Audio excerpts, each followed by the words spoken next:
Transcription number 61 at the rate 80 word per minute. Start. The President's address makes mention of the code of discipline and the happy industrial relations which are developing in the country. This code of discipline is a very good thing, but I am sorry to say that the success claimed for it has not come as yet. The employers in the country have not accepted this code of discipline in its spirit. They have not accepted in voluntarily. They have not shown by their conduct that they understand and appreciate the spirit of the code of discipline, and something will have to be done about it.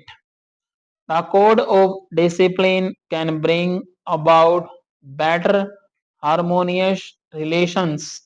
It can bring about better industrial relations, and it can create conditions in which the industrial production in the country will go up by leaps and bounds. Industrialists in the private sector and some of the bureaucrats in the public sector do not accept this code of discipline, and unless the Ministry of Labor does something drastic about it, unless the Ministry of Labor does something which would make the non-observance of this code on the part of the employees a penal offense.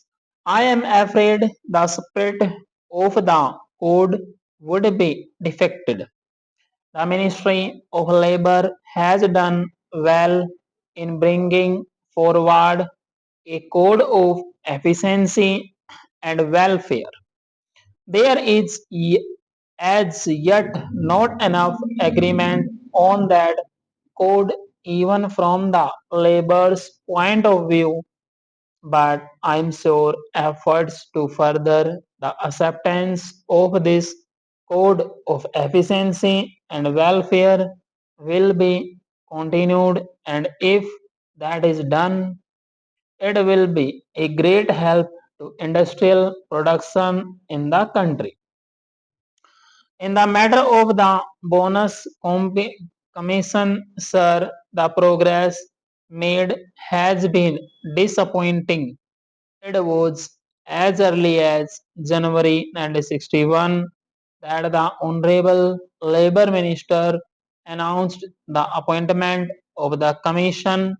The progress made in respect of the bonus commission during the last 14 months has been that its terms of reference have been settled and its constitution has been agreed upon.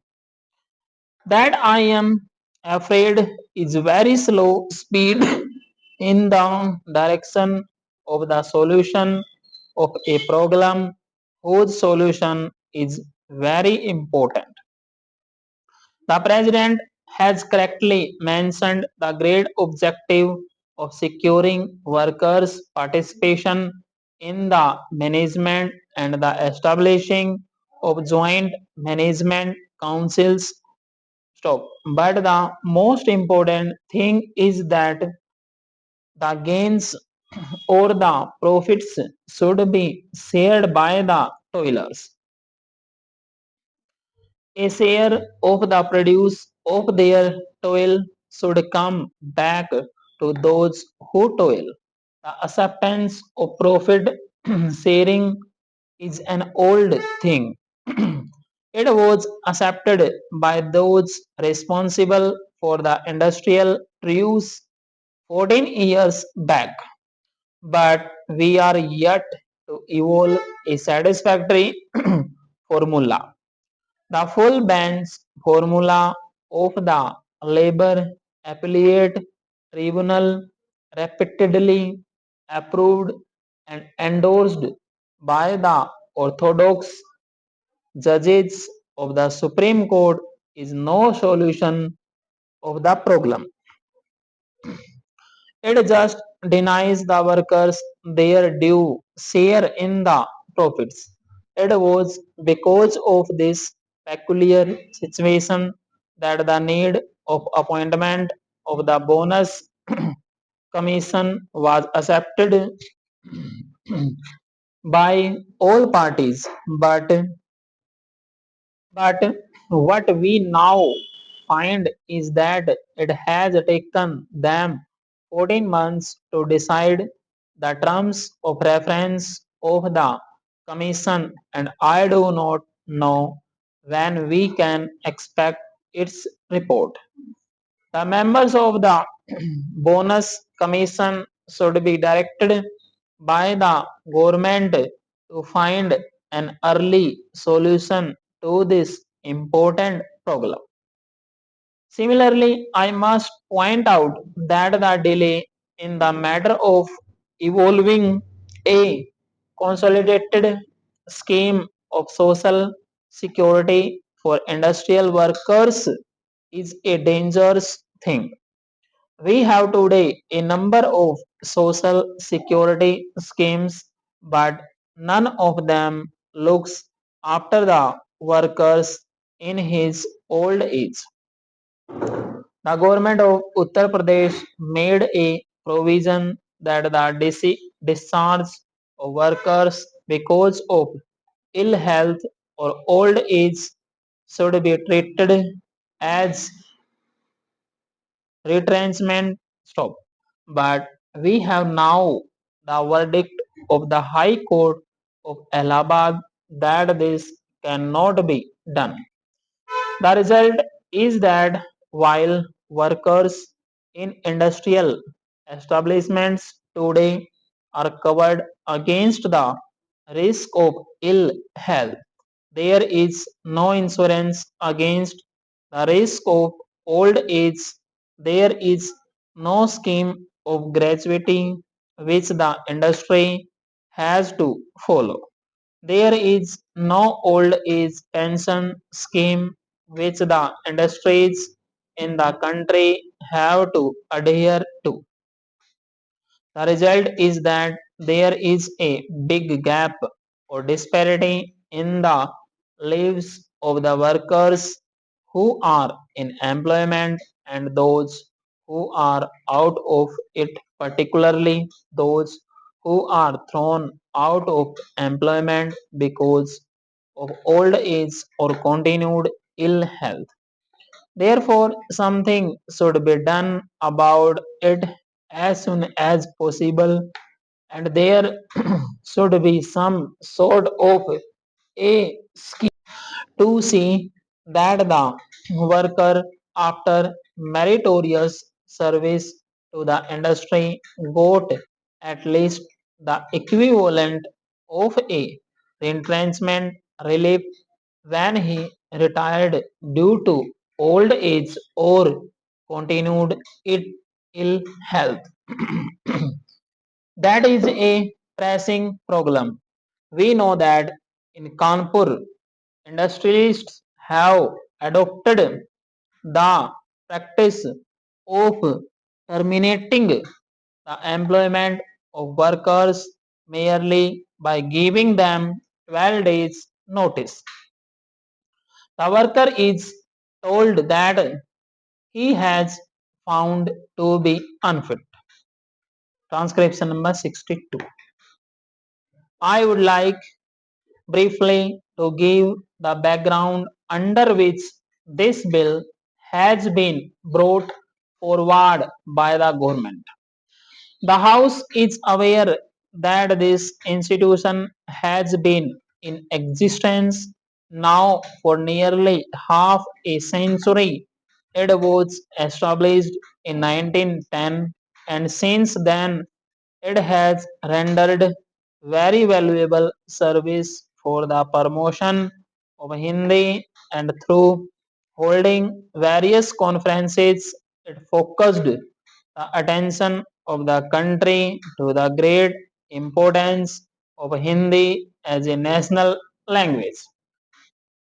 The institution has rendered valuable service in various other ways also. It has been conducting examinations. So it has also been affiliating institutions which are doing similar kind of work in the field of Hindi, and it has branches in various parts of the country. The institution has also built up library which probably contains almost all the books which have been published in Hindi so far, and it has a valuable collection of manuscripts.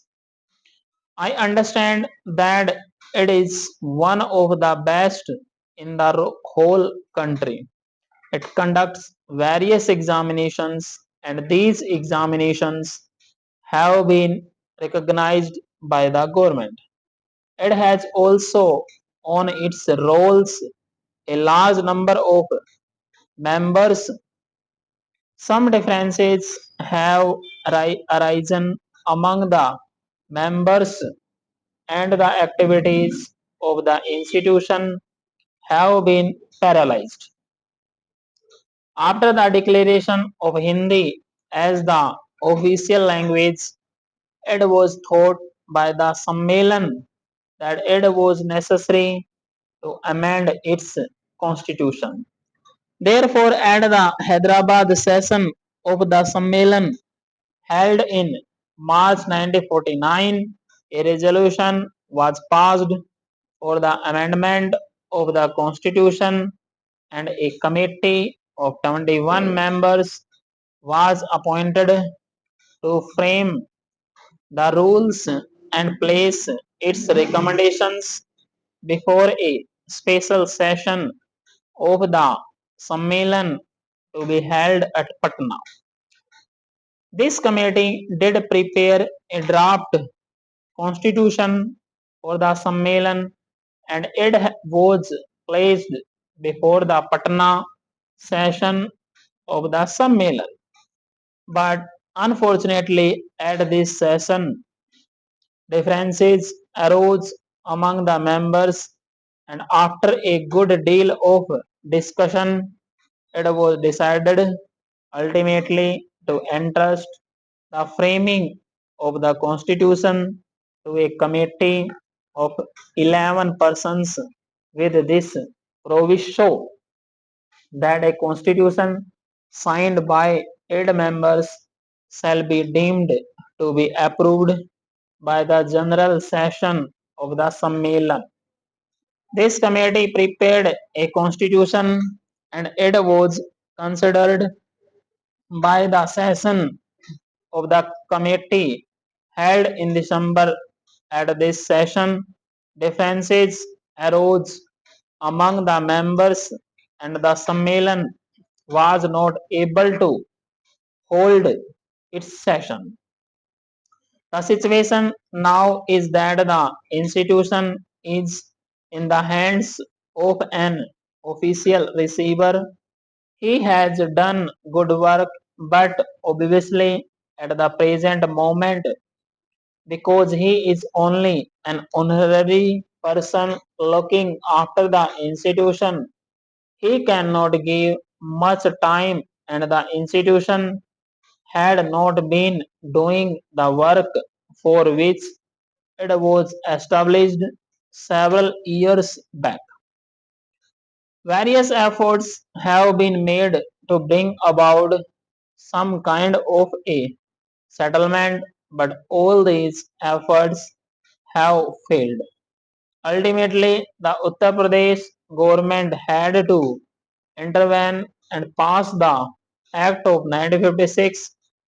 This act was also in the nature of an interim measure, but the act of the UP government was challenged in the High Court at Allahabad, and it was declared ultra-virus mainly on the ground that it created a corporation with objects not confined to one state, and the court said that legislation could be passed only by parliament.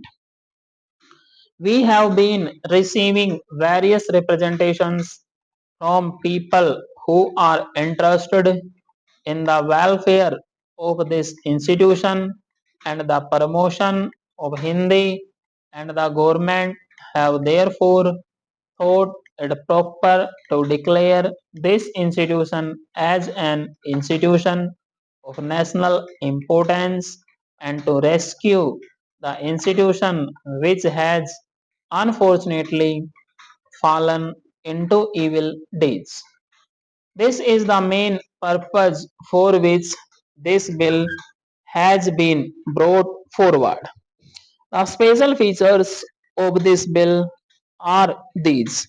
We are proposing to appoint a governing body which will consist of a chairman, a secretary, and 13 other members, all to be appointed by the central government.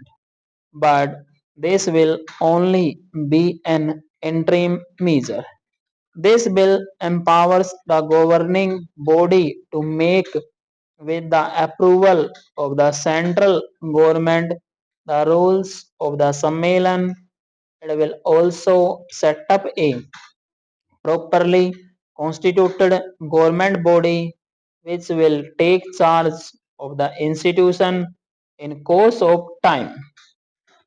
The House will note that in clause 12 of the bill, the governing body has been empowered to make, with the approval of the central government, rules of the Sammelan in respect of matters relating to membership, including the qualifications and disqualifications for membership of the Sammelan, the powers and functions of the governing body, the conduct of election for the constitution of the governing body, and the decisions on doubt and disputes at or in connection with these elections.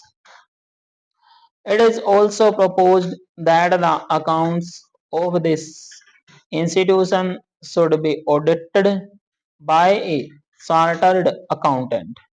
The government of India have a certain responsibility in the promotion of Hindi, and the House is aware that the government have taken various measures to promote Hindi throughout the country during the last several years. Stop.